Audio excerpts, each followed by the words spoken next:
Naomi had learned to move quietly through the world, balancing trays in polished dining rooms where no one remembered her name. But that night, the restaurant glittered under chandeliers as a Japanese millionaire arrived, his presence turning whispers into nervous silence. Waiters scrambled, menus fumbled, and not a single soul could understand him, their confusion spreading like wildfire until laughter and sneers rippled from the wealthy guests watching. It was the perfect stage for humiliation, the moment where prestige cracked under pressure. But just as the evening threatened to collapse, Naomi's little girl stepped forward. What no one realized as the child opened her mouth was that this wasn't going to be another scene of embarrassment. They had underestimated her, and in one flawless sentence, she was about to change the course of everyone's night forever. Just before we get back to it, I'd love to know where you're watching from today, and if you're enjoying these stories, make sure you're subscribed. The crystal chandeliers at Le Bernardin cast dancing shadows across marble floors polished to mirror perfection. Each table wore white linen like a wedding dress, adorned with silverware that caught the light just so. The kind of restaurant where a single fork cost more than most people spend on groceries in a week. Tonight, the dining room hummed with its usual symphony of privilege. Investment bankers dissected market trends over aged wine. Trophy wives compared vacation homes in the Hamptons. Trust fund children pushed food around platinum-rimmed plates, bored by excess before they could even spell it. Through the heavy oak doors, a man entered who made the entire room shift without saying a word. He moved with the measured grace of someone who had long ago stopped needing to hurry for anyone. His suit, charcoal gray with threads that seemed to absorb light rather than reflect it, fit him like water fits a river. Not a single wrinkle dared to appear. His hair, silver-streaked black, was pulled back in a way that suggested both tradition and precision. Everything about him whispered money, but not the loud, desperate kind that filled most of these tables. This was wealth that had been refined over generations, compressed into diamonds. The hostess, Madison, nearly dropped her reservation tablet. She'd worked here 3 years, had seated senators and celebrities, but something about this man made her straighten her spine and smooth her dress twice before approaching. "Good evening, sir. Welcome to Le Bernardin. Do you have a reservation?" The man inclined his head slightly, a gesture so minimal yet somehow containing entire conversations. When he spoke, his voice carried the soft consonants and careful rhythm of Japanese, words flowing like silk being pulled through fingers. Madison's smile flickered. She glanced desperately toward the manager's office. Within moments, Richard Carlyle materialized, his practice charm switching on like stage lights. The owner of Le Bernardin had built his reputation on reading rooms and reading wealth, and every instinct told him this guest mattered. "Welcome, welcome." Carlyle's voice boomed a bit too loud, compensating for his sudden nervousness. "We're absolutely delighted to have you dining with us this evening." The Japanese man regarded him with dark eyes that revealed nothing, then spoke again in his native language. The words were patient, but carried an undertone of expectation. Carlyle's smile tightened at the corners. He turned to Madison, then to James, the head waiter hovering nearby. Do we have anyone who speaks Japanese?" Blank stares answered him. "Mandarin," Carlyle tried desperately. "Korean?" James shook his head minutely. They had French speakers, naturally. Italian, of course. Spanish for the help. But Japanese? In all his years of premium service, they'd never needed it. The millionaire, for that's what the whispers had already begun calling him, waited with the patience of mountains. Other diners had begun to notice the small commotion. Heads turned like flowers following sun. "Get him seated," Carlyle hissed to James. "Table 7, our best. And figure this out." Table 7 sat in the room's golden center, where candlelight was most flattering and acoustics carried conversations just far enough to impress without revealing secrets. The millionaire followed James with that same unhurried walk, as if time itself bent to accommodate him. Meanwhile, in the kitchen's controlled chaos, Naomi Williams balanced 3 plates on her left arm while using her right to steady a fourth. 15 years of practice had taught her body the geometry of service, how to move through tight spaces without disturbing so much as a sauce drizzle. Table 12 wants extra butter, someone called. Behind you, another server warned, sliding past with champagne. Naomi, you're up for 7 next, James announced, bursting through the swing doors. And we have a situation. She set down her plates at the pass, wiping her hands on the cloth tucked into her apron. What kind of situation? Japanese businessman, or investor, or possibly Yakuza, depending on which rumor you believe. James ran a hand through his carefully styled hair, disrupting its perfection. No one can understand him. Carlyle's having a controlled panic attack in his office. Naomi absorbed this information while checking her phone quickly, a violation of policy, but she needed to see the text from Mrs. Patterson next door. A photo appeared. Her 7-year-old daughter Layla, curled up on Mrs. Patterson's couch with a book, safe and waiting. So what does he want me to do? I don't speak Japanese either. Just be perfect. Smile. Nod. Maybe he'll point at something on the menu. James grabbed a wine list. And for God's sake, don't let him leave unhappy. Carlyle will fire us all. Naomi tucked her phone away and checked her appearance in the steel reflection of the pass-through window. Her uniform was pristine. She made sure of that, arriving early to steam out wrinkles that might give anyone reason to look down on her more than they already did. Her hair was pulled back in a bun, so tight it gave her headaches by shift's end, but it looked professional. Polished. Acceptable. She'd learned long ago that in places like this, being a black woman meant being twice as perfect for half the recognition.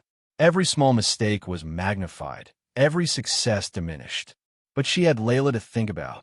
Layla needed school supplies and winter coats, and chances Naomi never got. Table 7 came into view, and Naomi saw him clearly for the first time. He sat with the stillness of deep water, hands folded on the white tablecloth. Up close, she could see the fine lines around his eyes, the silver threads in his hair catching light like steel wire. His watch, she tried not to stare, was the kind that didn't need logos because anyone who mattered would recognize its worth. Good evening, sir. Naomi set down a water glass with practiced precision, not a drop spilled. Welcome to Le Bernardin. The millionaire looked up at her, and for a moment, his composed expression shifted to something almost like relief. He began speaking in Japanese, his words flowing with more animation now, hands moving to gesture at the menu, the wine list, the room itself. Naomi maintained her professional smile while her mind raced. She caught nothing, understood nothing. The sounds were beautiful but meaningless, like music in a dream. Oh, let me bring you our specials menu, she tried, hoping visual aids might help. He paused, then spoke again, slower this time but still in Japanese. His tone carried a question, perhaps multiple questions. Other servers had begun to cluster near the kitchen doors, watching. At nearby tables, conversation had dimmed to whispers. This is embarrassing, a woman at table 6 murmured to her companion, loud enough to carry. A place like this should have proper staff. Maybe he's testing them, her companion replied. You know how these foreign investors are. Everything's a game. The millionaire's eyes flickered toward their table, just for a moment, and the couple fell silent. Naomi returned with the special menu, its descriptions in elegant English and French. Useless. She tried pointing to items, miming eating gestures that felt ridiculous. The millionaire remained patient, but his shoulders had begun to tense. Then, James arrived with wine. Perhaps you'd enjoy our Chateau d'Yquem. He displayed the bottle like a trophy. Exceptional vintage. The millionaire spoke again in Japanese, his tone sharpening slightly. He gestured to the wine list, then away, clearly declining. Or maybe the Montrachet. James persisted, misreading the situation entirely. More Japanese, faster now. The millionaire's composure was cracking, frustration seeping through like water through stone. At table 3, Marcus Whitfield leaned back in his chair, gold cufflinks catching light. This is what happens when they let anyone in. The standards have really fallen. His wife, Patricia, giggled behind manicured fingers. Do you think he even knows what fork to use? Probably new money, someone else chimed in. Real wealth speaks the language of wherever they travel. The comment stung Naomi even though they weren't directed at her. She recognized the tone, the casual cruelty of people who'd never had a struggle for anything, judging those they deemed beneath them. The millionaire had gone quiet now, looking around the room with an expression she recognized. It was the look of someone realizing they'd misjudged a situation, that perhaps their time and presence were unwelcome.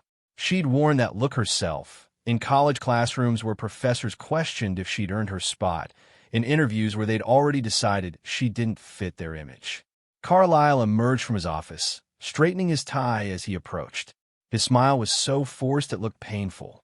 "Is everything satisfactory, sir?" He spoke slowly and loudly, as if volume could transcend language barriers. "The food? Very good. Best in city." The millionaire regarded him with cooling interest, then spoke in measured Japanese. Whatever he said made Carlyle's smile falter completely. "Ah, yes, well." Carlyle turned to Naomi. "What has he ordered?" "Nothing yet, Mr. Carlyle. There's a language barrier." "Then figure it out." His whisper was sharp enough to cut. "This could be the investor from the Matsuda Group, or the CEO of that new tech firm. Do you understand what this could mean for us?" Naomi wanted to point out that understanding would require actually being able to communicate, but she held her tongue.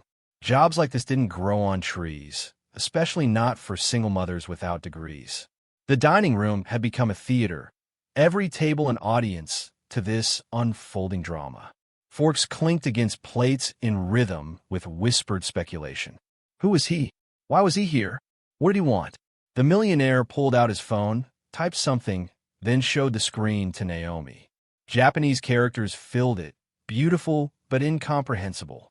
He scrolled down, more Japanese. His expression asked a question she couldn't answer. "I'm so sorry," Naomi said quietly, genuinely. "I wish I could understand." Something in her tone must have translated because his expression softened slightly. He nodded, set down his phone, and began to stand. Panic rippled through the restaurant. The mysterious millionaire was leaving. Leaving unsatisfied. Leaving without ordering. Leaving with stories of incompetence and inhospitality. Carlyle practically ran to the table. "Please, sir, wait. We'll get someone. A translator. Please." But the millionaire was already reaching for his coat. That's when the small voice piped up from behind Naomi. "Mommy." Naomi's heart stopped. She turned to find Layla standing by the kitchen doors, her little backpack still on her shoulders, Mrs. Patterson nowhere in sight. The elderly babysitter must have had to leave. Her own health wasn't great, and brought Layla here as a last resort. "Layla, honey, you can't be here." But Layla wasn't looking at her mother. Her eyes were fixed on the millionaire, wide with recognition of something everyone else had missed. She took a small step forward, then another, drawn like a magnet. The millionaire paused, one arm in his coat sleeve, watching this small girl with beaded braids and light-up sneakers approach his table. Then Layla did something that made the entire restaurant hold its breath. She bowed, not deeply, not dramatically, but with the precise angle of respect she'd learned from someone, somewhere. And when she straightened, she spoke in clear, confident Japanese. "Good evening, honored guest. Would you prefer to hear tonight's special selections?" The silence that followed could have been measured in heartbeats, each one echoing through the stunned restaurant like stones dropped in still water. Forks hovered between plates and mouths. Wine glasses froze mid-sip. Even the kitchen's constant clatter seemed to pause, as if the building itself held its breath. The Japanese millionaire stood perfectly still, his coat half on, half off, staring at this 7-year-old girl who had just addressed him in his native language with better pronunciation than most adults could manage. His eyes, which had remained carefully neutral all evening, widened with genuine surprise. "You speak Japanese?" he asked in his language, the words coming slowly, as if he was testing whether this was real. Layla nodded, a proud little smile tugging at her lips. "Yes, sir. My neighbor, Mr. Ito, teaches me. He says I have a good ear for it. Would you like to sit back down? The fish here is very fresh. Mr. James told me they flew it in from Boston this morning." The millionaire's severe expression cracked, revealing something that might have been the beginning of wonder. He removed his coat completely, hanging it back on his chair with deliberate care. Your Japanese is remarkably good for someone so young. How long have you been studying? 2 years, Layla replied, switching her weight from foot to foot in that way children do when they're excited but trying to be good. Mr. Ito lived in Tokyo for 30 years. He was a teacher there. Now he lives next door and makes the best green tea. He says I remind him of his granddaughter. Naomi stood frozen, her mind struggling to process what she was witnessing. Her daughter, her baby, was conducting a full conversation in Japanese with a millionaire while the entire elite clientele of Luke Bernardine watched in stunned silence. Part of her wanted to grab Layla and apologize for the interruption. Another part couldn't move, couldn't breathe, couldn't do anything but watch this impossible moment unfold. Carlyle had turned an interesting shade of purple, caught between relief that someone could communicate with their guest and horror that it was a child, a server's child, who had invaded his carefully curated dining room. Your mother works here? The millionaire asked Layla, though his eyes flickered to Naomi's uniform, already knowing the answer. She's the best server they have, Layla declared with the fierce loyalty of childhood. She memorizes every order perfectly and never drops anything. Sometimes she practices carrying plates at home with books, so she can help more customers at once. A soft murmur rippled through the nearby tables. Patricia Whitfield whispered something to her husband that sounded like unbelievable. The millionaire's attention shifted to Naomi for a moment, taking in her frozen posture, the way her hands gripped the serving tray like a shield. Then he looked back at Layla and did something unexpected. He smiled. Not the polite, measured expression of earlier, but something genuine that transformed his entire face. Would you ask your mother if she would permit you to help me with my order? I find myself in need of a translator, and you seem uniquely qualified. Layla turned to her mother, eyes bright with excitement. Mommy, can I? Please? I promise I'll be good and professional like you taught me. Every instinct Naomi had developed over 15 years of service screamed that this was wrong. Children didn't belong in the dining room. Servers' children especially didn't interact with guests. The invisible wall between those who served and those who were served was sacred here, and Layla had just walked through it like it was made of smoke. But the millionaire was waiting, and Carlyle was watching, and the entire restaurant held its judgment in suspense. If the gentleman doesn't mind, Naomi managed, her voice barely above a whisper. On the contrary, the millionaire said in accented but clear English, surprising everyone again. I would be honored by her assistance. He gestured to the chair across from him. Layla looked to her mother once more for permission, and when Naomi gave the tiniest nod, she climbed up onto the seat, her feet dangling above the floor. Now then, the millionaire said, switching back to Japanese, perhaps you can tell me about the menu. But first, what is your name? Young translator.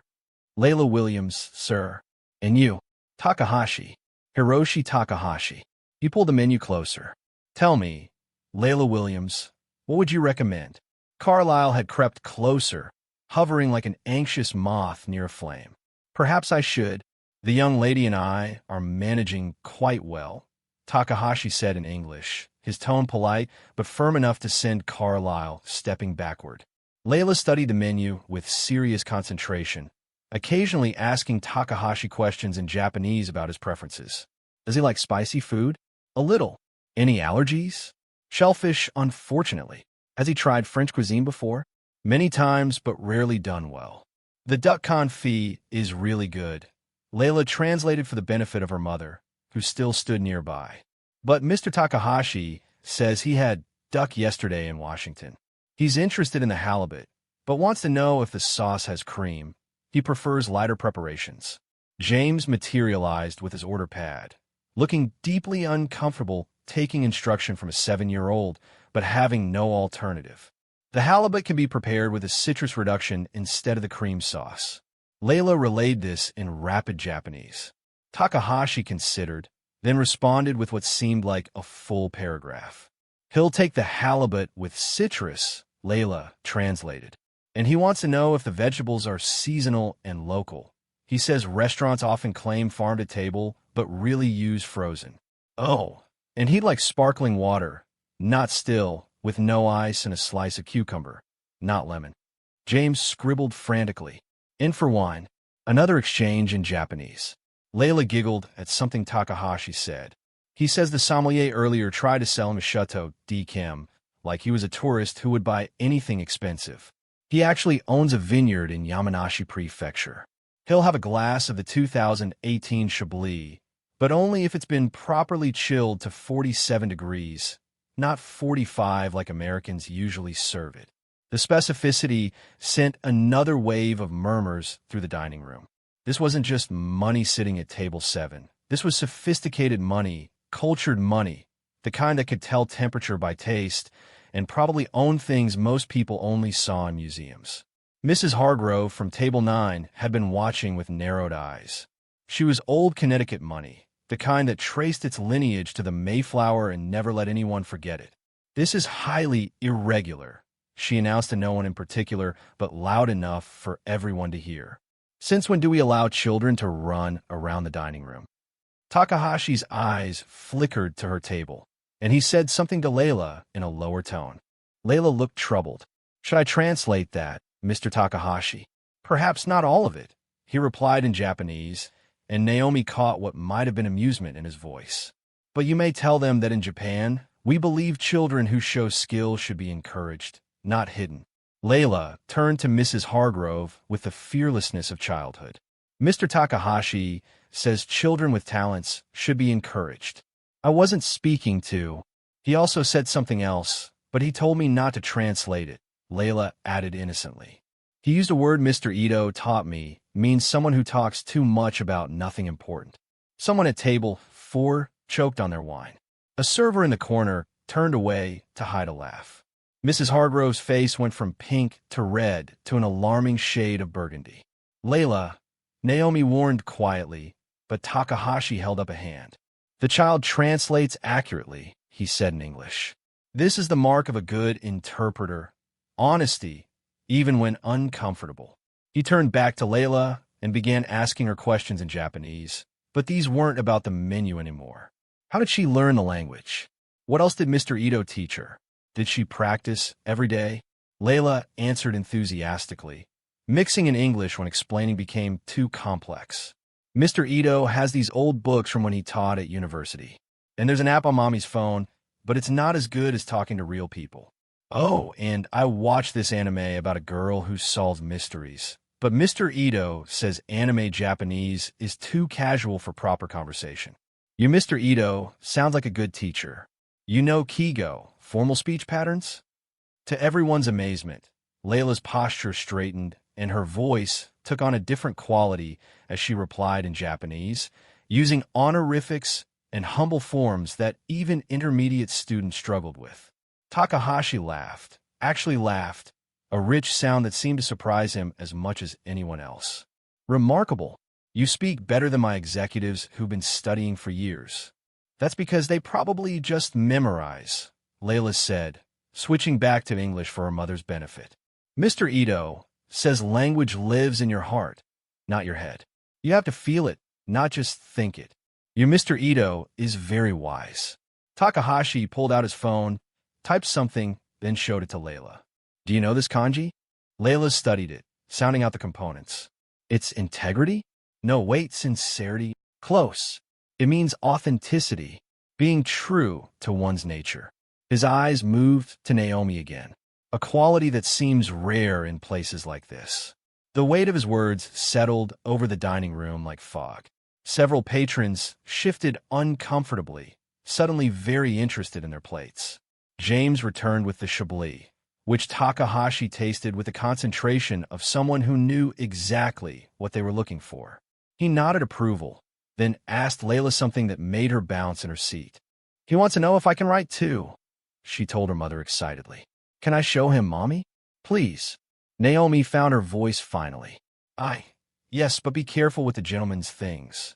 Takahashi had produced an elegant notebook and a fountain pen that probably cost more than Naomi made in a month. Layla handled both with the reverence they deserved, carefully writing a series of characters with focused concentration, her tongue poking out slightly as it did when she was working hard on homework. This is my name in kanji, she explained. Mr. Ito helped me choose characters that sound like Layla, but mean beautiful night. And this is Mommy's name. Naomi means pleasant beauty in Japanese too. Isn't that cool? It's like we were supposed to learn the language. Takahashi studied her writing with genuine interest. Your stroke order is correct. Many adults never master this. He wrote something beneath her characters in swift, elegant strokes. This is how you would write it in cursive style. Would you like to learn?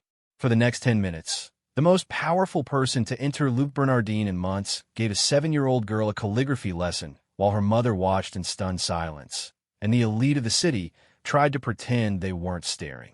Your daughter is gifted, Takahashi said to Naomi in English, his first direct address to her. Languages at this age, with this natural ability, it's rare. She could go far with proper education. Naomi felt the weight of every decision that had led her here, dropping out of college when she got pregnant, taking any job that would pay enough for childcare, pushing aside her own dreams to make sure Layla had food and shelter and stability. We do what we can, sir. Something in her tone must have conveyed more than the words, because Takahashi's expression shifted, becoming thoughtful. He asked Layla something in Japanese that made the girl's face grow serious. He wants to know if I'm happy, Layla translated. And if you're happy, Mommy. The question hung in the air like a challenge to the entire room. When was the last time anyone here had asked a server about their happiness? When had anyone looked past the uniform to see the person wearing it? We're very happy, Naomi said carefully, aware of Carlyle watching, of her job hanging by threads. Layla is my whole world. Layla translated this, then added something of her own in Japanese that made Takahashi's eyes soften. What did you tell him? Naomi asked. Just that you work really hard and sometimes you're tired, but you always help me with homework, and you make the best Sunday pancakes, and you sing when you think no one's listening.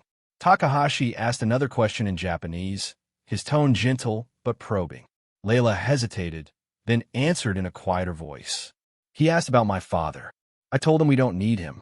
We have each other and Mr. Ito and Mrs. Patterson, and that's enough family. The millionaire was quiet for a moment, his fingers turning the wine glass in slow circles. When he spoke again, it was in English, directed at the room as much as to their table. In Japan, we have a saying, the bamboo that bends is stronger than the oak that resists. This child and her mother understand something many here have forgotten, that strength comes not from position or wealth, but from adapting, learning, growing. His eyes swept across the nearby tables. I came here tonight expecting a meal. Instead, I found something far more valuable. Mrs. Hargrove couldn't contain herself any longer. This is all very touching, but surely the child should be in bed, not performing for strangers. Performing? Takahashi's voice carried an edge now. She is conversing. She is bridging worlds. She is doing what your entire staff could not, making a stranger feel welcome in a strange land. He turned back to Layla and asked her something that required a long answer. She spoke for nearly a minute in Japanese, gesturing animatedly, occasionally laughing. Whatever she was saying made Takahashi nod with increasing interest. Mr. Takahashi asked about my school. Layla explained to her mother. I told him about the international festival we're planning, but we don't have anyone to teach Japanese. Mrs. Chun does Chinese and Maria's mom does Spanish. But Mr. Ito can't come because of his hip surgery. Perhaps, Takahashi said, thoughtfully, that is something that could be arranged. His food arrived then, the halibut perfectly prepared, the vegetables vibrant with actual freshness. He tasted everything with deliberation, occasionally commenting to Layla, who translated his approval to James with obvious pride. He says the fish is excellent, but the chef was too shy with the citrus. And the vegetables are really local. He can taste the soil difference. Mr. Ito taught me about terroir. That's French for how the earth makes things taste unique. You, Mr. Ito, seems to have taught you about many things, Takahashi observed. He says education is like hunger. You can never really be full, Layla replied. There's always room for one more word, one more idea. The conversation continued, flowing between Japanese and English, with Layla as the conductor of this unlikely orchestra. Other diners had given up pretending not to watch. Some seemed charmed, others offended, still others simply bewildered by the breakdown of every social protocol they held dear. Then Takahashi asked something that made Layla's face light up like Christmas morning. He wants to know if I can sing. She turned to her mother. Can I? Just a little. Layla, I don't think. But Takahashi was already encouraging her in Japanese, and before Naomi could object further, Layla began singing softly, a Japanese children's song about cherry blossoms, her voice clear and sweet and perfectly pitched. The restaurant fell completely silent. Even the kitchen seemed to pause. Here was this small black girl, in light-up sneakers and school clothes, singing in Japanese to a millionaire while her mother, a woman they'd passed 100 times without really seeing, stood watching with tears she refused to let fall. When Layla finished, Takahashi applauded softly. Beautiful. You have your mother's voice. I heard her humming earlier when she thought no one was listening. Naomi's face burned. She had been humming, an old gospel hymn her grandmother used to sing, while waiting for orders at the service station. She hadn't realized anyone could hear. Tell me, Takahashi said, his attention fully on Naomi now. What did you study before this? He gestured to encompass the restaurant. Hospitality management, sir, at State. But I didn't finish. Why not? The question was simple, but the answer was complicated by years of struggle and sacrifice. Naomi glanced at Layla, who was watching with those big eyes that missed nothing. Life happened, she said simply. Takahashi nodded, as if this explained everything. Perhaps it did. He said something to Layla in Japanese that made the girl look at her mother with something like awe. What did he say? Naomi asked. He said you're like the women who rebuilt Japan after the war. You build foundations so others can build futures. Carlyle chose that moment to approach again, his smile so forced it looked painful. Is everything satisfactory, Mr. Takahashi? Perhaps we could move you to a private dining room where you'd be more comfortable. I am perfectly comfortable, Takahashi replied. Your young translator has made this the most enjoyable meal I've had in months. Yes, well, perhaps the child should stay exactly where she is. The tone was still polite, but there was steel underneath. Unless you have someone else who can facilitate our conversation. Carlyle retreated, but his expression promised consequences later. Naomi could already see her next shift being cut, her hours reduced, a dozen small punishments for allowing her daughter to upset the sacred order of his restaurant. Your employer seems displeased, Takahashi observed. He values tradition, Naomi said diplomatically. Tradition. Takahashi tasted the word like wine, often another word for keeping people in boxes they never chose. He looked at Layla. Tell me, young translator, what do you want to be when you grow up? Layla considered seriously. A bridge. A bridge. Like tonight. You felt alone because no one could understand you. But languages are bridges, aren't they? They help people reach each other. I want to build bridges so no one has to feel alone. Takahashi was quiet for a long moment. When he finally spoke, his voice was thick with something that might have been memory or regret or hope. You already are, little one. You already are. The main course had transformed into something more than a meal. What started as a simple dinner service had become an intimate conversation between a powerful man and a precocious child, with the entire restaurant as unwilling witnesses to their growing connection. Takahashi pushed his plate aside, the halibut nearly finished, and leaned forward with interest as Layla explained something about her school's reading program, her hands moving animatedly as she switched between English and Japanese.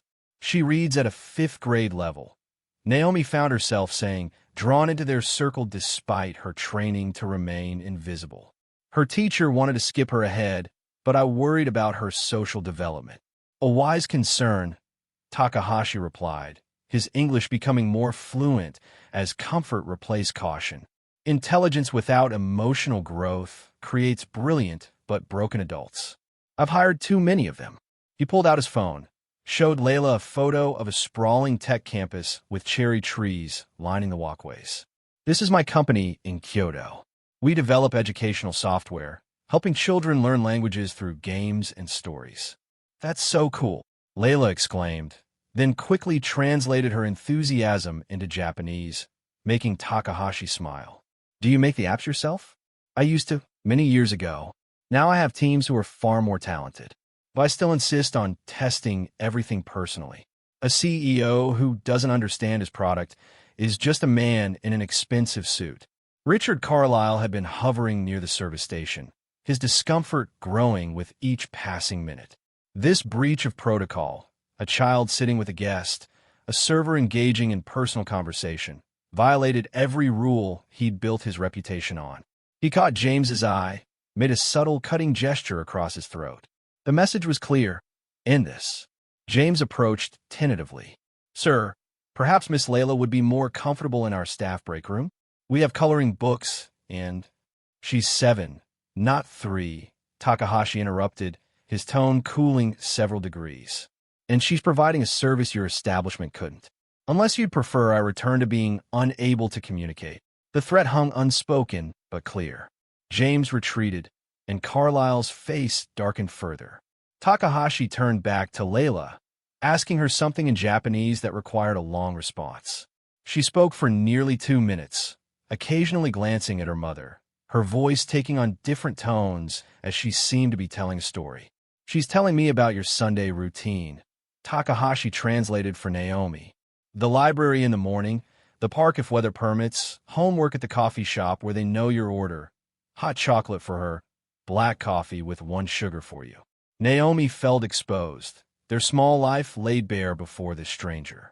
But there was no judgment in his voice, only a kind of wistful interest. It sounds peaceful, he continued, structured but warm. My daughter. He stopped abruptly, his expression shuddering like windows before a storm. Layla tilted her head. You have a daughter? Had. The word came out sharp enough to cut. Then softer had. The restaurant seemed to hold its breath. Even Mrs. Hargrove ceased her disapproving whispers. There was something in the way Takahashi said, that single word that carried the weight of universes collapsed into grief. What was her name? Layla asked with the direct innocence only children possess.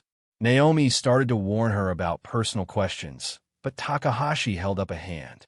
Aiko. Her name was Aiko. It means beloved child in Japanese. He pulled out his phone again, hesitated, then showed Layla a photo. A girl about Layla's age smiled from the screen, wearing a school uniform and holding a violin. She would be 17 now. She's pretty, Layla said simply. She has your eyes. She had her mother's talent. Violin, piano, 3 languages by age 6.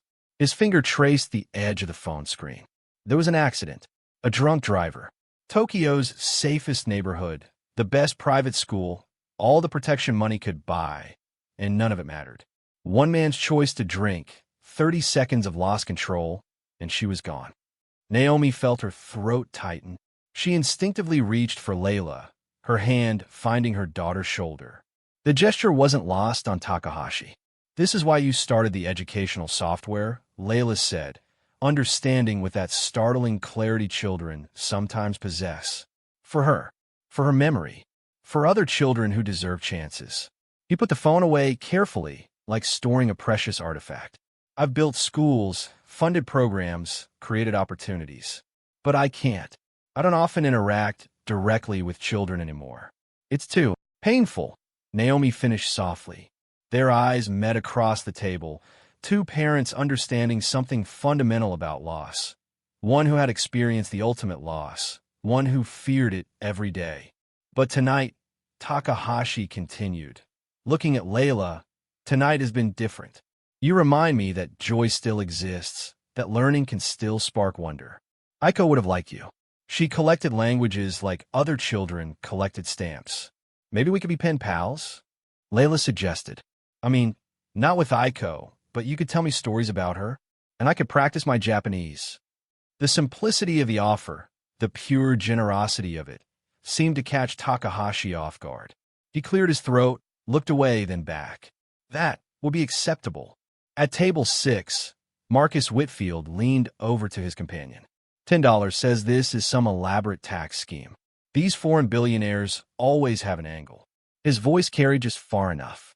Takahashi's expression didn't change, but something shifted in his posture, a subtle straightening that suggested decisions being made.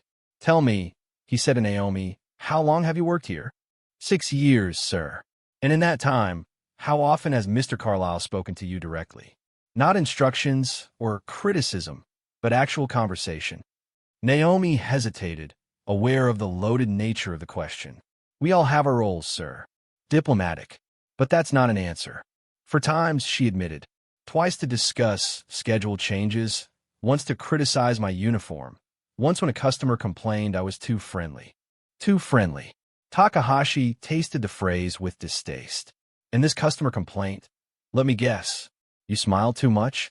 Made them uncomfortable by being a person instead of furniture. The accuracy of it made Naomi flinch. It had been exactly that. A woman who felt Naomi's cheerful greeting was presumptuous for someone in her position. The thing about testing people, Takahashi said, loud enough now for nearby tables to hear clearly, is that they reveal themselves when they think no one important is watching. Or in this case, when they think someone cannot understand them. Several diners shifted uncomfortably. Conversations from earlier, dismissive comments, cruel observations, suddenly took on new weight. I came here tonight for a simple reason, he continued. My company is expanding into America. We need a flagship location, a partnership that embodies our values of education, authenticity, and genuine human connection. I was told this restaurant represented the best of the city's hospitality. Carlyle had moved closer, his face eager despite his earlier frustration. This was what he'd been hoping for. Investment partnership, the kind of association that would elevate his establishment even further. Instead, Takahashi said, I found a place that mistakes exclusion for excellence, that confuses price with value. Your staff panicked at a simple language barrier. Your patrons treated my inability to communicate as entertainment. And when a child showed more grace and skill than any adult here, the response was to try to remove her. Mr. Takahashi, Carlyle began, his voice taking on a desperate edge, surely you understand we have certain standards. Standards. Takahashi stood slowly, Layla scrambling down from her chair. Yes, let's discuss standards. This young lady speaks 3 languages. Her mother works multiple shifts to provide for her, while maintaining dignity you couldn't buy with all your chandeliers. Yet they're the ones who don't meet your standards. He reached into his jacket, pulled out a business card, and handed it not to Carlyle, but to Naomi. I would like to continue our conversation about educational opportunities for Layla. Perhaps somewhere with better standards. Mrs. Hargrove couldn't contain herself. This is absolutely ridiculous. You're going to throw away a business opportunity because of some bleeding heart nonsense about a waitress and her child. Takahashi turned to her with the measured grace of a predator acknowledging prey. Madam, I built my empire by recognizing value where others see only surface. You see a waitress and child. I see a dedicated mother who sacrificed her own education for her daughter's future, and a 7-year-old with more linguistic talent than executives. I pay 6 figures. He said something to Layla in Japanese, and she translated with barely suppressed glee. He also says you've been coming here every Thursday for 3 years. Always order the same salad with dressing on the side, complain about the temperature regardless of the actual temperature, and have never once said thank you to any server. How could you possibly? I asked the busboy while you were all watching the spectacle. He was very informative, in Spanish, which I also speak. The silence that followed Takahashi's revelation was absolute, the kind that made every small sound, the tick of the antique clock, the distant clink of dishes in the kitchen, seem amplified. Mrs. Hargrove's mouth opened and closed like a landed fish, her face cycling through shades of red that would have been fascinating in different circumstances. Then Takahashi's hand came down on the table with enough force to make the crystal sing. They stay. 2 words, delivered in English with the kind of authority that shaped boardrooms and moved markets. Carlyle, who had been moving toward Naomi and Layla with clear intent to escort them out, froze mid-step. Of course, Mr. Takahashi, but surely you understand. What I understand, Takahashi interrupted, his voice carrying the kind of quiet danger that was worse than shouting, is that you were about to remove the only two people in this establishment who have shown me genuine respect tonight. Not because of my wealth, which none of you were certain of until I chose to reveal it, but because they saw someone struggling to communicate and chose to help. He pulled out his phone, typed something quickly. I'm curious, Mr. Carlyle. Do you know how much your restaurant is worth? I what? Your restaurant. Its market value. The building is leased, correct? So we're talking about reputation, goodwill, client list, staff, though given what I've observed, that last item might actually decrease value. He showed his phone screen to Layla. What does this say? Layla read carefully. $14.7 million, based on recent comparable sales in the district. I could buy this place with what I consider pocket change, Takahashi said conversationally. Turn it into something useful. A community center, perhaps. Or better yet, a school where children like Layla could learn languages from people like your kitchen staff. I'm sure they have stories worth hearing, voices worth amplifying. Carlyle had gone pale, his carefully maintained composure cracking like ice under spring sun. Mr. Takahashi, please, there's been a misunderstanding. No misunderstanding. Only clarity. He turned to address the room at large. You want to know why I really came here? Why I chose this particular restaurant on this particular night? The diners leaned forward to spite themselves, drawn by the magnetic pull of unfolding drama. 3 months ago, my chief operating officer dined here. A brilliant woman, MIT graduate, speaks 4 languages. She was meeting with potential investors. Your staff seated her in the back corner, by the kitchen doors. They assumed she was someone's assistant, kept trying to take her order while she waited for the real meeting to begin. Several servers exchanged guilty glances. They remembered that night, the woman who'd sat alone for an hour before leaving. Last month, my head of development came here. Pakistani gentleman, doctorate from Oxford, published author on educational technology. He was told there were no tables available despite half the restaurant being empty.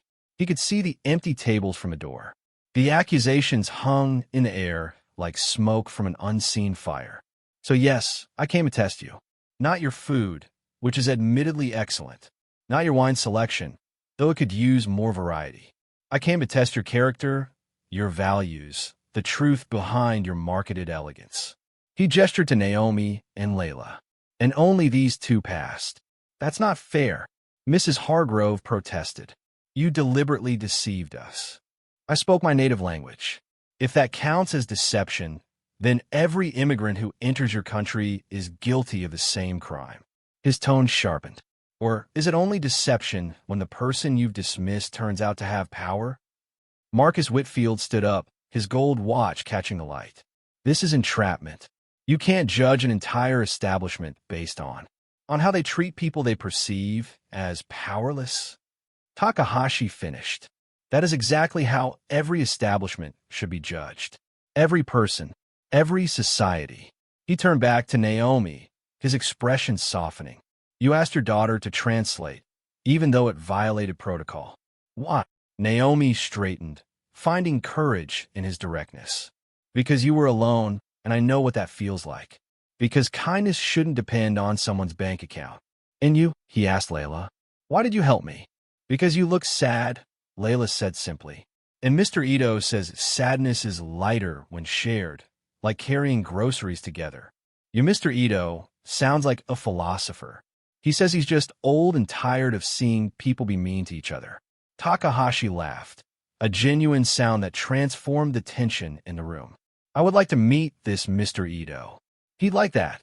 He misses having people to speak Japanese with. His daughter lives in California and only visits at Christmas. Perhaps that could be arranged. Takahashi pulled out his business card again, this time handing it to Layla. For your Mr. Ito, tell him Hiroshi Takahashi would be honored to have tea with a true teacher. Carlyle made one last desperate attempt. Mr. Takahashi, surely we could discuss this privately. I'm certain we can come to an arrangement that my arrangements are already made. Takahashi's voice carried finality. I will be establishing my American headquarters in this city, but not in partnership with you. Instead, I'll be working with people who understand that excellence isn't about exclusion. It's about elevation. Lifting others up, not keeping them down. He pulled out his wallet, left cash on the table that was clearly several times the cost of his meal. For the kitchen staff, not the restaurant, the people actually doing the work. Then he looked at Naomi. I assume you need this job? Yes, sir. Even though they treat you as less than you are. I have a daughter to feed, sir. Pride doesn't pay rent. No, but dignity should be non-negotiable. He considered for a moment. I'll need translators for my team's integration period. People who understand not just language, but cultural bridge building. The position would pay. What do you make here? Minimum wage plus tips, sir. The position would pay $60,000 to start, plus benefits, educational assistance, and a flexible schedule around your daughter's school. He said it casually, as if he hadn't just offered to triple her income. If you're interested, Naomi's legs nearly gave out. $60,000. Benefits. Educational assistance. She could finish her degree, get Layla into better programs, maybe even save something for the future. I don't have formal translation training, but you have something better. You have integrity, and you're raising a daughter who builds bridges with words. He smiled at Layla, who might be interested in interning with our youth education division when she's older. Can I start tomorrow? Layla asked eagerly, making him laugh again. Perhaps we'll wait until you're at least 10. The room erupted. Some diners applauded, others protested. Everyone talked at once. Carlyle looked like he might faint. Mrs. Hargrove was demanding to speak to someone, anyone, about this scandal unfolding. Through it all, Takahashi remained calm, putting on his coat with the same measured grace he'd shown all evening. But before leaving, he turned back to address the room one final time. I want to be clear about something. This isn't charity. I don't believe in charity. It implies superiority, one person stooping to help another. This is investment. Investment in people who have already proven their worth through their actions, their choices, their character. He looked directly at Mrs. Hargrove. You spoke of standards earlier. Let me tell you about standards. Standards are teaching yourself hospitality management while working full-time and raising a baby alone. Standards are learning Japanese from library books and an elderly neighbor because knowledge itself is valuable. Standards are maintaining grace and dignity while people who've never struggled a day in their lives judge you for existing in their space. His gaze swept the room. Every one of you will leave here tonight and return to lives padded by privilege. But remember this moment. Remember that the people who serve your food, clean your homes, watch your children, they have stories, struggles, dreams just as valid as yours. The only difference is opportunity. He paused at Layla's side, bent down to her level. What was it you said you wanted to be? A bridge? Yes, sir. You already are. Tonight, you bridge two worlds that rarely meet as equals. Never let anyone convince you to stop building those bridges. He straightened, nodded to Naomi. I'll have my assistant contact you tomorrow with details. Take the night to consider. It's a real offer, not a gesture. As he moved toward the door, Carlyle made one last desperate plea. This is a mistake. You're throwing away a profitable partnership for some misguided social justice experiment. Takahashi paused at the threshold. No, Mr. Carlyle. I'm choosing to partner with people who see human value beyond dollar signs. If that's an experiment, it's one I'm willing to fund. He said something in Japanese to Layla, who translated with a grin. He says goodbye for now, but not forever. Then he was gone, leaving behind a restaurant in chaos, a mother in shock, and a 7-year-old girl who had just changed the course of multiple lives simply by speaking from the heart. The aftermath was immediate and intense. Carlyle rounded on Naomi, his face purple with rage. You're fired. Both of you. Get out. Now. You can't fire my daughter, Naomi said quietly. She doesn't work here. Don't get smart with me. You cost me millions. No, James interrupted, surprising everyone, including himself. She showed a guest kindness. If that costs millions, maybe the problem isn't her. Other servers began nodding, finding courage in numbers. The sous chef emerged from the kitchen, followed by line cooks and busboys who'd been listening through the service window. We all saw what happened, the sous chef said. We've all seen what happens here every night. The way certain people get treated different than others. Carlyle looked around, realizing he was suddenly outnumbered by his own staff. Get back to work, all of you. But something had shifted in the air, a change as palpable as weather.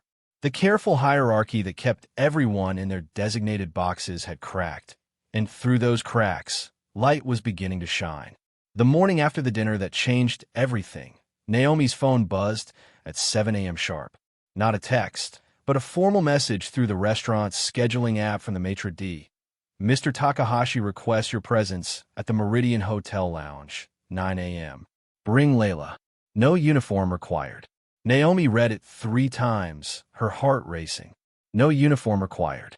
Such a simple phrase, but it meant she could be herself, not the invisible server molded to fit someone else's standards. Mommy, is that about Mr. Takahashi? Layla bounced on the bed, already awake and excited. She'd barely slept, practicing Japanese phrases half the night. Yes, baby. He wants to meet with us. Should I wear my good dress? The blue one. Wear whatever makes you comfortable. He already knows who we are.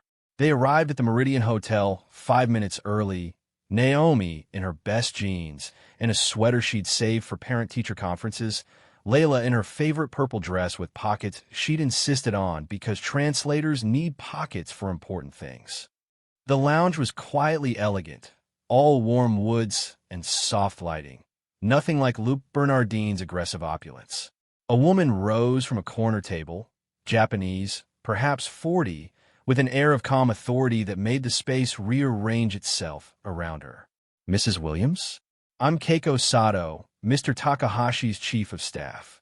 Her English carried only the slightest accent, each word precisely chosen. Thank you for coming. Thank you for inviting us, Miss Sato. Please, just Sato is fine. She smiled at Layla. And you must be the famous translator. Mr. Takahashi spoke of little else on the ride back to his hotel. Layla beamed, then remembered her manners and gave a small bow. Hajimashite, Sato-san. Sato's eyebrows rose appreciatively. Your pronunciation is excellent. Mr. Ito has taught you well. You know about Mr. Ito? Mr. Takahashi had me research your background last night. Don't look alarmed, she added, seeing Naomi's expression. Nothing invasive. Just enough to verify what he suspected, that you are exactly who you appear to be. Takahashi appeared then, dressed down in a simple gray sweater and dark pants, looking more like a university professor than a millionaire. The transformation was striking. Without the armor of his suit, he seemed both younger and more accessible. Good morning, he said warmly. Thank you for coming. Please sit. I've ordered tea, but the kitchen can prepare anything you'd like. They settled around the table, and a server, who treated Naomi with the same deference as any guest, brought a pot of green tea and, to Layla's delight, hot chocolate with real whipped cream. Last night was theater, Takahashi began without preamble. Necessary theater, but theater nonetheless. This morning, I want to speak plainly. He pulled out a folder, surprisingly analog in the digital age. That job offer was real, but it's part of something larger. He spread out several documents, architectural renderings, curriculum plans, budget projections. Layla leaned forward, recognizing some of the kanji labels. This says, Aiko Cultural Fellowship, she read slowly. Is that for your daughter? In her memory, yes. Takahashi's voice stayed steady, practiced. After she died, I threw money at grief. Built schools, funded programs, wrote checks. But it was all distant, removed. Last night reminded me that real change happens person to person, moment to moment. Sato picked up the thread smoothly. We're establishing a cultural education center here in the city. Not another elite private school, but a community program. Afternoon classes, weekend workshops, summer intensives. Languages, yes, but also cooking, art, music, all the bridges between cultures. And you want us to what? Attend? Naomi asked carefully. Lead, Takahashi corrected. You have a degree to finish. We'll cover that. But you also have something that can't be taught. You understand what it's like to be excluded and still maintain dignity. The families we want to reach won't trust another corporate charity. They'll trust you. Naomi's hands trembled slightly as she set down her teacup. Mr. Takahashi, I appreciate the offer, but I'm not qualified. Neither was I when I started my company. Neither was Sato when she became my right hand. Qualification is just preparation meeting opportunity. He turned to Layla. What do you think? Would you like to help other kids learn what Mr. Ito taught you? Could Mr. Ito help too? He knows so many stories and songs and games. I was hoping you'd suggest that. Takahashi smiled. In fact, I'd like to meet him today, if possible. While Layla excitedly told Sato about Mr. Ito's teaching methods, two men entered the lounge. Kitchen staff from Le Bernardin, still in their work clothes. Naomi recognized them. Miguel, the sous chef, and Deshawn, a line cook who always saved the best staff meal portions for her. Mr. Takahashi. Miguel seemed surprised to be recognized, invited to sit. You asked to see us? I did. Coffee? Breakfast? Please, order anything. Once they were settled, nervously clutching coffee cups, he continued. Tell me about Carlisle. Not the public version, the truth. Miguel and Deshawn exchanged glances, years of trained silence warring with the invitation to speak freely. It's okay, Naomi encouraged. Mr. Takahashi already knows. He's been investigating. He cuts corners, Deshawn said finally. Orders us to use ingredients past their prime if they're for staff meals or customers he doesn't value. Throws out good food rather than let us take it home or donate it. He schedules people just under full-time to avoid benefits, Miguel added. Threatens immigration review if any of the international staff complain. Takes credit for our innovations, but blames us for any problems. Takahashi listened without interrupting, occasionally nodding. Sato took notes on a tablet, her expression neutral but attentive. There's more, Miguel said, gaining courage. The wage theft. Clocking us out while we're still cleaning. Making servers pay for walk tabs from their tips. Charging us for uniform cleaning that never happens. Do you have documentation? Some. We're careful. Jobs like these. Deshawn shrugged. We need them. Most of us have families, bills. We can't afford to be heroes. What if you didn't need those jobs? Takahashi asked. The Cultural Center will have a teaching kitchen. We'll need instructors who understand food as culture, not just commodity. Full benefits, reasonable hours, and you'd be teaching kids who actually want to learn. Miguel's eyes widened. You're serious? Completely. But there's a condition. Takahashi's tone shifted, became businesslike. Complete transparency. Every expense documented. Every decision explained. We're building something meant to last generations. That requires absolute integrity.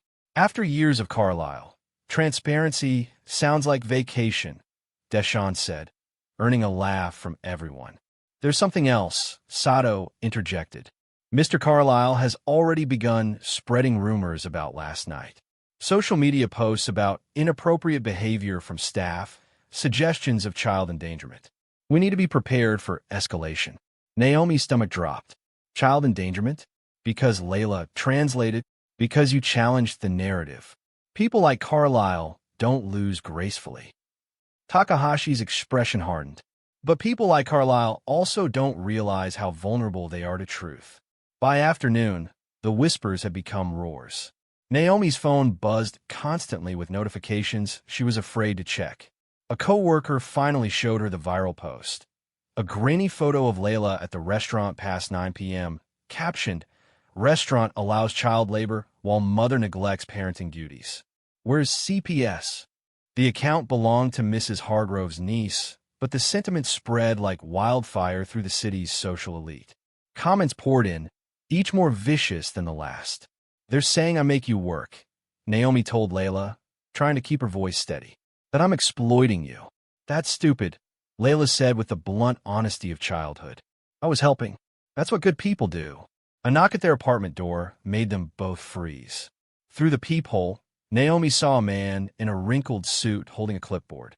Health inspection, he announced when she cracked the door open. We've received complaints about food being prepared in unsanitary conditions. I don't prepare food here commercially. We'll be the judge of that. He pushed past her, photographing their small kitchen with theatrical disgust. I'll need to see permits for any food service activities. There are no food service activities. This is my home. He ignored her, making notes with exaggerated concern. Layla tugged Naomi's sleeve, whispered, "His badge number is fake." Look, it's just stickers. Naomi looked closer. Her daughter was right. She pulled out her phone, dialed the health department's main line. Yes, I'd like to verify an inspector's credentials. Badge number. She read the fake number aloud. The man's face changed. He grabbed his clipboard and headed for the door. This isn't over. You're right, Naomi called after him. It's just beginning. Before she could process what had happened, another knock came. This time it was Mr. Ito, her elderly neighbor, carrying a manila folder and looking more determined than she'd ever seen him. I heard the rumors, he said in his soft, accented English. This is wrong. I have something to help. The folder contained letters, dozens of them from parents in the building and neighborhood. Testimonials about Naomi's informal childcare network, how she watched kids during emergencies, helped with homework, never asked for payment beyond whatever someone could afford. We organized this morning, Mr. Ito explained. Mrs. Rodriguez from 3B, the Johnson family from next door, even that lawyer for the first floor. We know who you are, Naomi. We won't let them lie. Her phone rang, Sato's number. We have a situation. Someone leaked that you're meeting with Mr. Takahashi. Carlisle is claiming you're selling restaurant secrets. He's filed a cease and desist. For what? Nothing that would hold up in court, but that's not the point. He's trying to discredit you before our announcement. Can you come to the hotel? Bring Mr. Ito if he's willing. We need to accelerate our timeline. Within an hour, they were back at the Meridian, but this time in a larger conference room.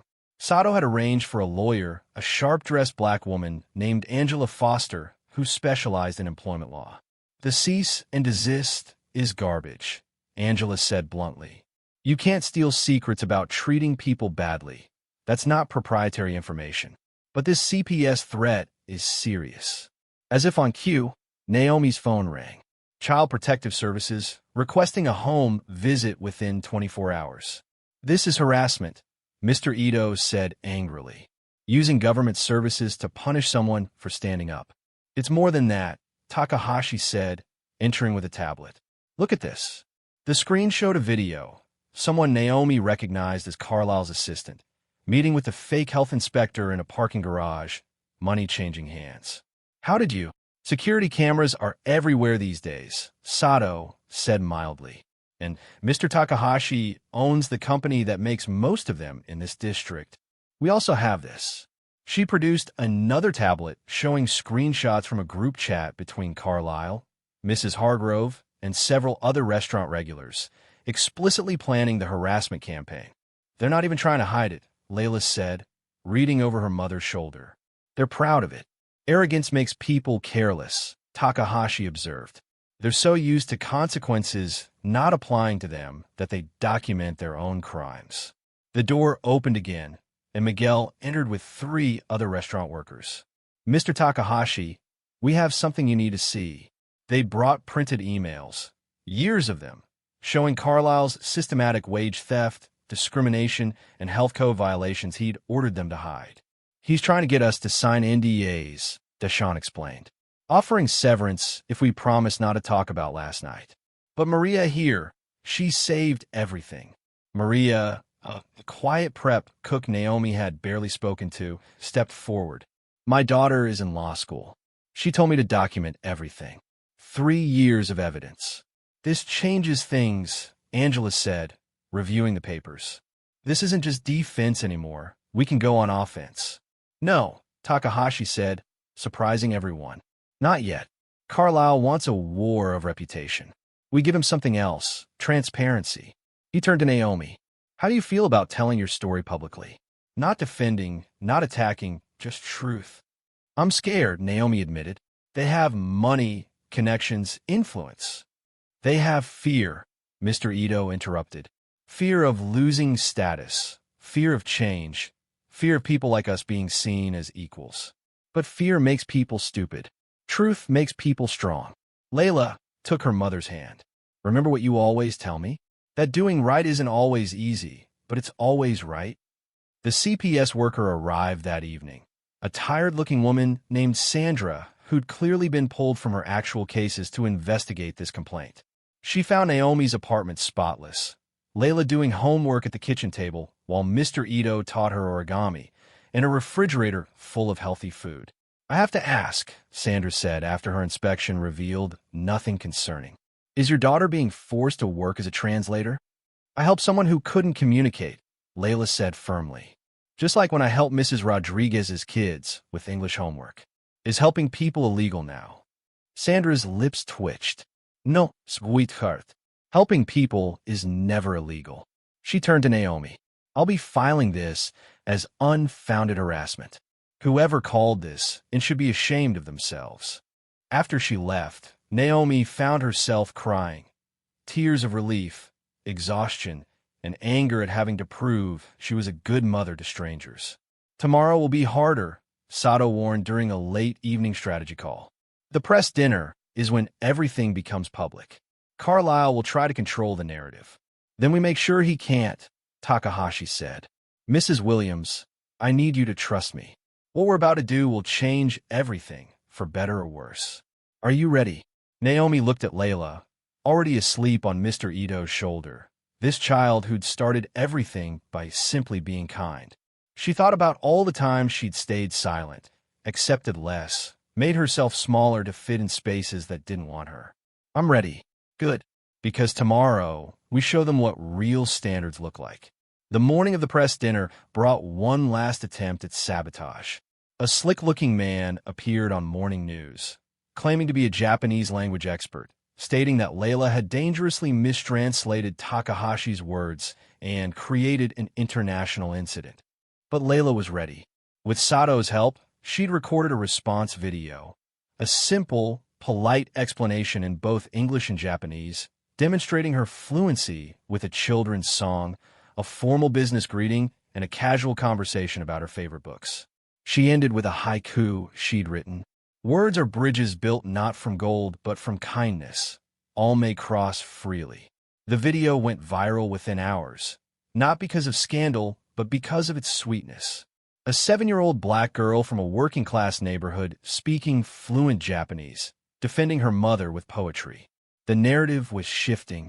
Let them come, Takahashi said as they prepared for the dinner. We have something they don't, the truth. And the truth, as your Mr. Ito says, makes people strong. Lou Bernardine had never looked more magnificent or more hollow.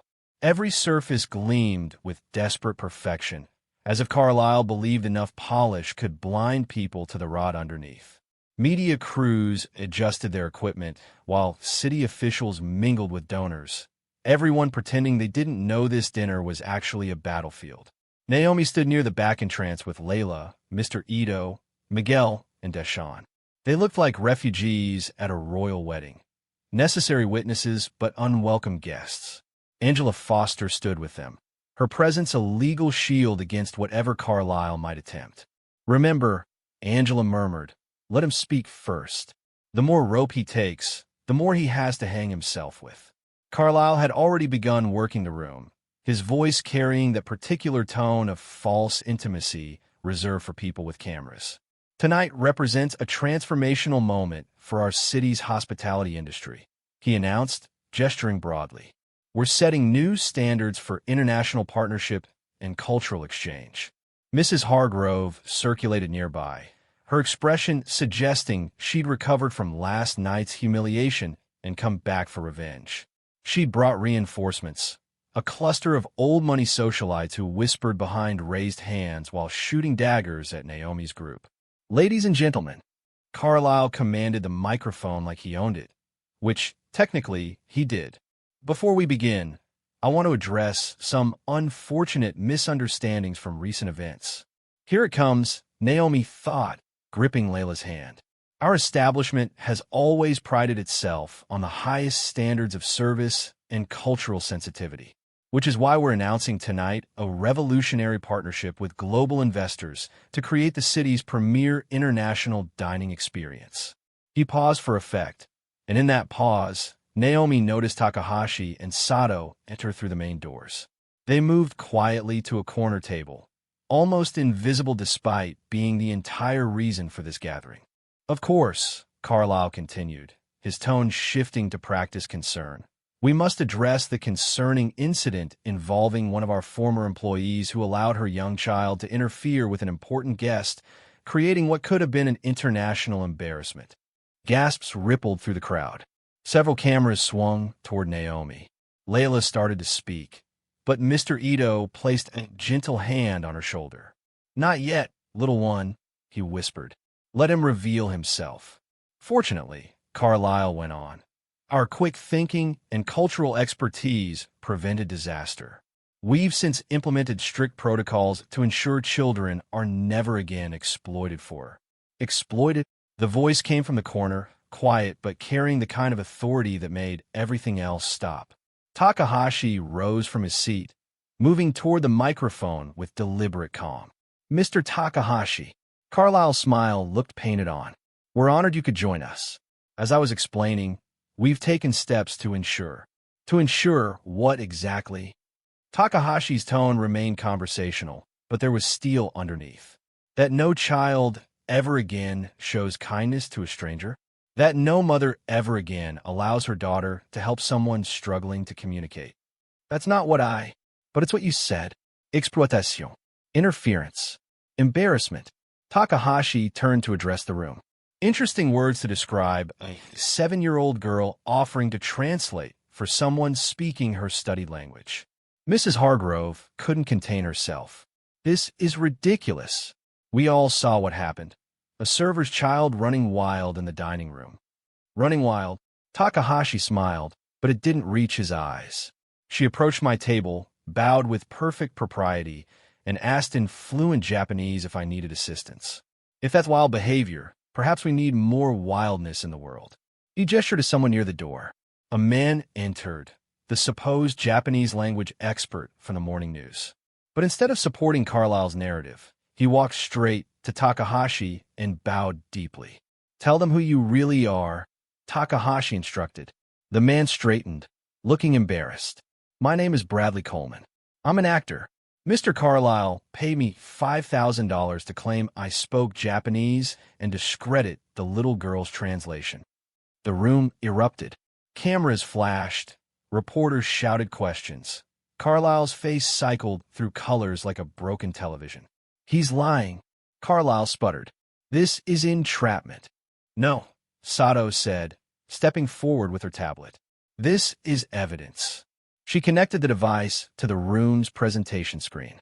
The first image appeared, Carlyle's assistant meeting with a fake health inspector, money clearly visible changing hands. Then came the screenshots of the group chat, each message more damning than the last. "Make sure CPS knows she's neglecting her child," Sato read aloud. "If we can't fire her, we'll make her quit." Those are taken out of context. Then let's provide context. Takahashi nodded to Miguel and Deshawn, who stepped forward with boxes of documents. 3 years of wage theft, Miguel announced, his voice growing stronger with each word. "Forcing us to work off the clock. Stealing tips. Threatening immigration reviews if we complained. Health code violations," Deshawn added. "Ordered us to serve expired ingredients to customers he deemed unimportant. We have emails, texts, recorded conversations." Maria, the quiet prep cook, found her voice. "He made Rosa work through labor contractions because he didn't want to pay for a replacement shift. She had her baby in the hospital parking lot." Each revelation landed like a physical blow. The city officials who'd come expecting networking were backing toward the exits. Donors pulled out phones, likely calling lawyers. The media feast had become a feeding frenzy, but not the kind Carlyle had planned. "Stop!" Carlyle shouted. "You can't just— This is my restaurant. My reputation." "Your reputation?" Naomi stepped forward, finding strength she didn't know she possessed. "What about our reputations? The servers you called too ethnic for front-room service? The cooks whose recipes you stole and claimed as your own? The families who couldn't afford doctor visits because you kept us just under full-time to avoid providing insurance?" She pulled out her phone, showed her banking app. "This is my account balance after 6 years of premium service at your establishment. $43. That's what's left after rent, utilities, and keeping my daughter fed and clothed. But you spent $5,000 to hire a fake expert to discredit a 7-year-old. Layla stepped beside her mother. "Mr. Carlyle, my teacher says lying is wrong even when you're scared. Are you scared? The simplicity of the question, the pure innocence of it, seemed to break something in the room's atmosphere.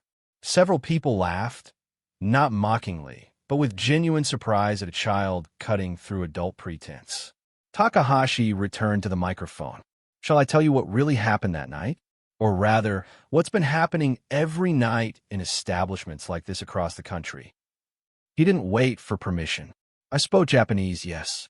But he paused, let the moment build. I also speak perfect English. Have for 30 years. The revelation hit like thunder. Every dismissive comment, every cruel observation, every moment the elite had revealed their true selves thinking he couldn't understand, it all came crashing back. You knew. Mrs. Hardrove's voice cracked. The whole time, you understood everything. Every word, every sneer, every assumption that wealth should only speak one language, wear one face, follow one set of rules. He looked directly at her. You said the standards had fallen because they let anyone in. You were right. The standards have fallen, but not in the way you meant. He gestured to Naomi and Layla. The standards fell when kindness became weakness, when service became servitude, when we stopped seeing the humanity in people who make our comfortable lives possible. This is entrapment. Carlyle tried again, desperate. You can't document criminal behavior. Actually, we can, and we have. Angela Foster stepped forward with a folder. Wage theft is a felony in this state, Mr. Carlyle. So is conspiracy to file false CPS reports. You might want to call your lawyer. As if on cue, 2 police officers entered. Not dramatically, not aggressively, but with the quiet certainty of process servers who knew their job. Richard Carlyle, one asked, "We need you to come with us for questioning regarding multiple labor law violations." This is impossible. I have connections. I have. You have the right to remain silent, the officer continued, beginning the familiar words as Carlyle was led away, still protesting. The room stood frozen, watching the emperor revealed to have no clothes, no power, nothing but the hollow shell of perceived authority. 6 weeks later, the old Paradise Library branch hummed with new life.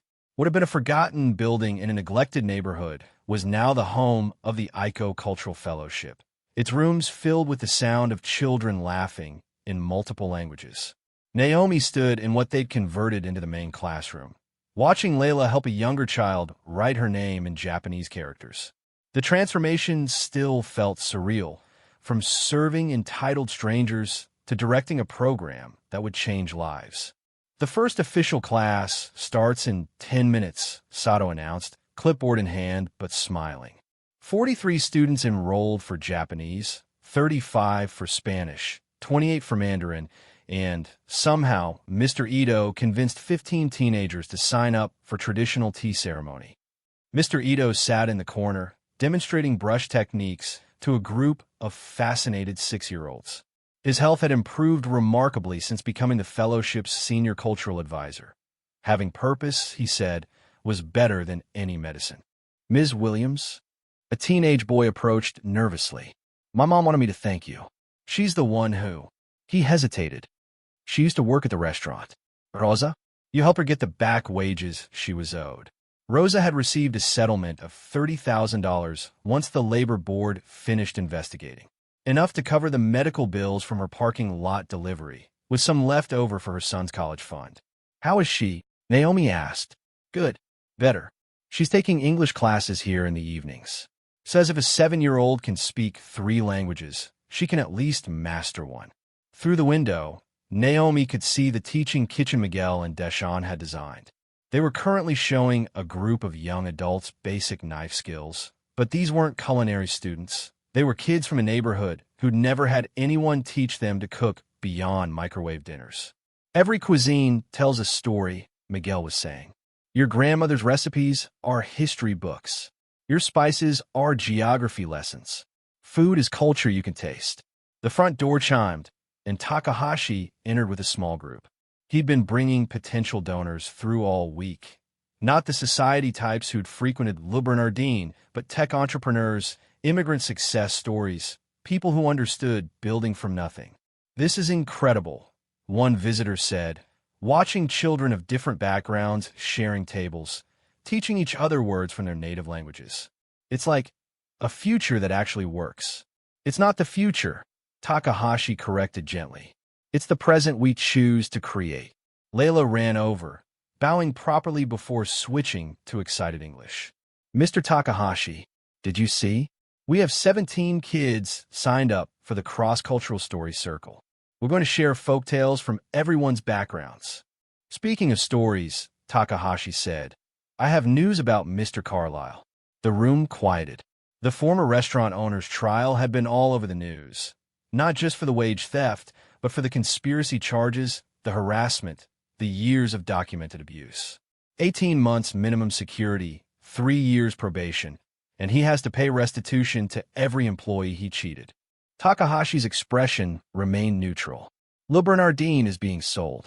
The workers are forming a cooperative to buy it. A worker-owned restaurant? Deschamps laughed from the kitchen doorway. Carlyle must be dying. Perhaps. Or perhaps he'll learn what we already know, that dignity isn't about position. It's about purpose. A commotion at the entrance drew their attention. Mrs. Hargrove stood in the doorway, looking deeply uncomfortable but determined. Behind her, a young boy with thick glasses clutched an iPad like a shield. My grandson, she said stiffly. He has difficulties with social situations. Someone suggested your program might help. The boy looked up at the colorful banners in different languages, the children's artwork covering the walls, the mix of faces and voices. Something in his expression shifted from fear to interest. We have a coding class that incorporates language learning, Sato offered carefully.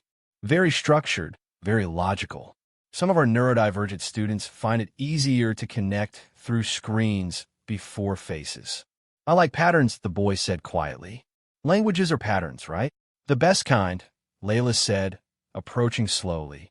Want to see? I can show you how Japanese characters build on each other, like code blocks. Mrs. Hargrove watched her grandson follow Layla to a table, engaging more readily than she'd seen in months.